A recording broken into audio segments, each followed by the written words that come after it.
Jusqu'ici, tout va bien. Mais l'important, c'est pas la chute.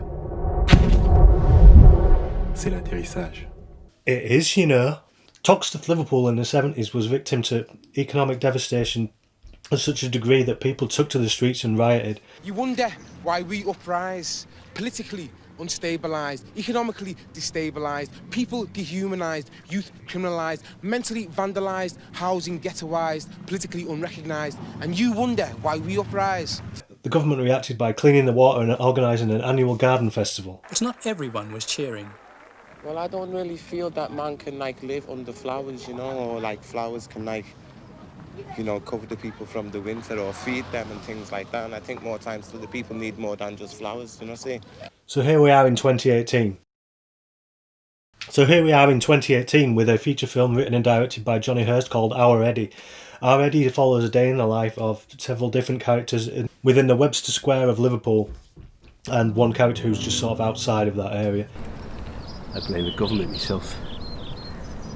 It's Labour's fault things changed toward the end of the 90s. And that other lot. So the acting and writing in the opening scene is a bit too politically on the nose for me. I don't really believe that people sort of sit around in graveyards talking about problems that have been rife for years because they already know about them. Like, the scene's obviously there just to give us an insight, and I'm not sure why it felt the need to write it like that when it could be told visually, and there's even text at the beginning that gives you this information. So it kind of got off on the wrong foot for me. Though I love the sort of aesthetic of it from the beginning. From the sort of the opening shot, there's sort of this whip pan Steadicam thing, and then it goes straight into a very violent scene, and it instantly feels like an Alan Clark film. And Alan Clark's been so missed on the sort of British landscape.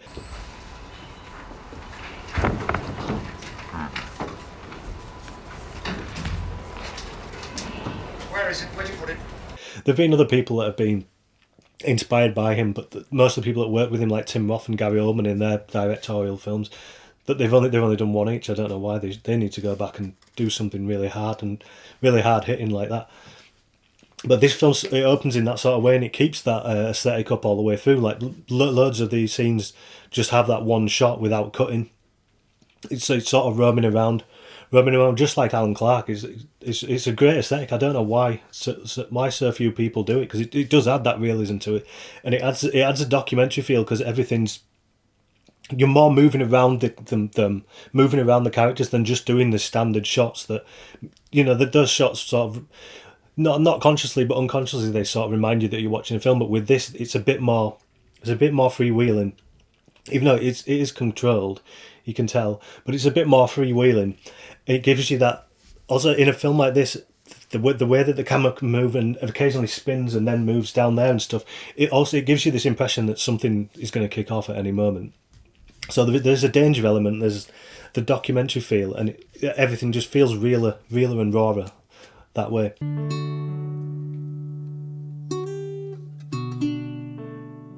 Anyway, back to the opening scene. I think people like the problem with scenes where people talk about politics is that political discussion it sort of separates you from the people getting hurt. So it ends up just being political discussions and political debates. They end up being just facts and stats and semantics, and they don't really get to what the people that are being hurt. There's nothing emotional about a political debate.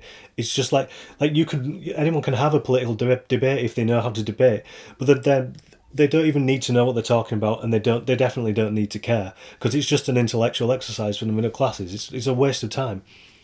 But luckily, but after that film, we do go after the sort of opening scene, and I liked how we get some of the buildings and stuff, and we see sort of parts of Liverpool's heritage that's sort of going to waste. The things that we're proud of, things that people spent years building.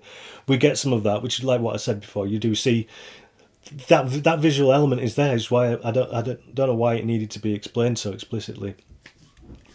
But we do then go into the sort of everyday lives of the characters, that's what I love in realism in general, and that was sort of an Alan Clark thing as well.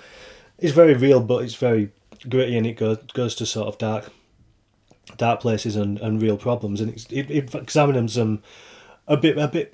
It's going a bit deeper if you see just how people go about their everyday business with this threat there, this constant threat of violence, like Darren McGarvey talks about all the time. That is one of the factors of people drinking and doing drugs is not, it's the stress. Can you imagine the stress that you have from walking out of your front door and having a threat of violence still there, or even inside the home, the constant threat of violence? This is all just stress building up. The economics, everything is stress building up with people, and that is why these things happen. Things get smashed, people get drunk, people argue.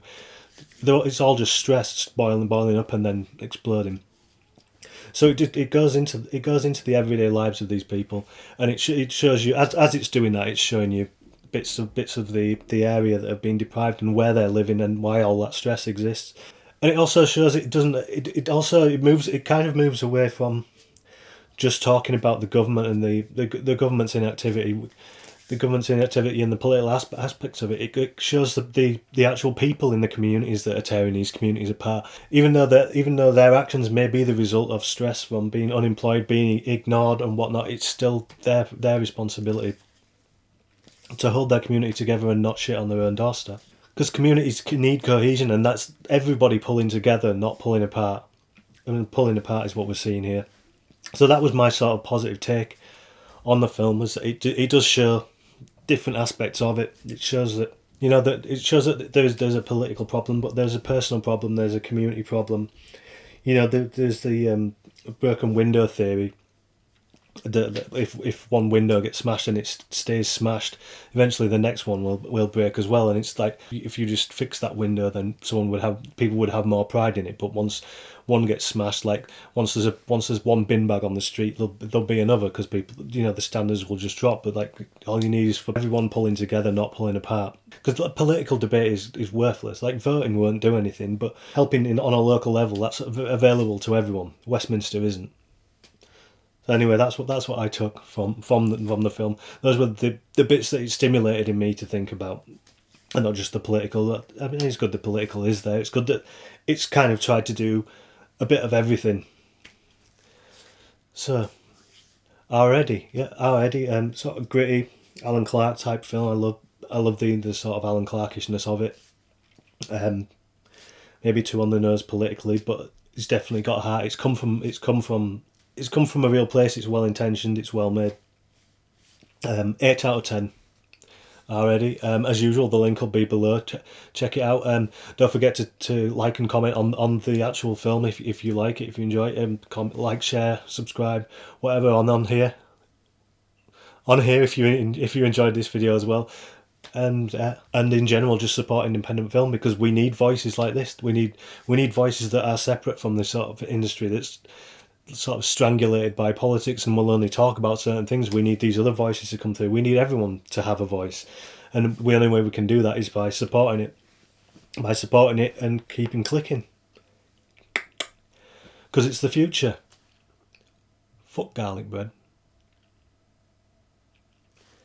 Anyway, don't forget to like, share, subscribe, and I'll be back next week with another Indie Short Reviews.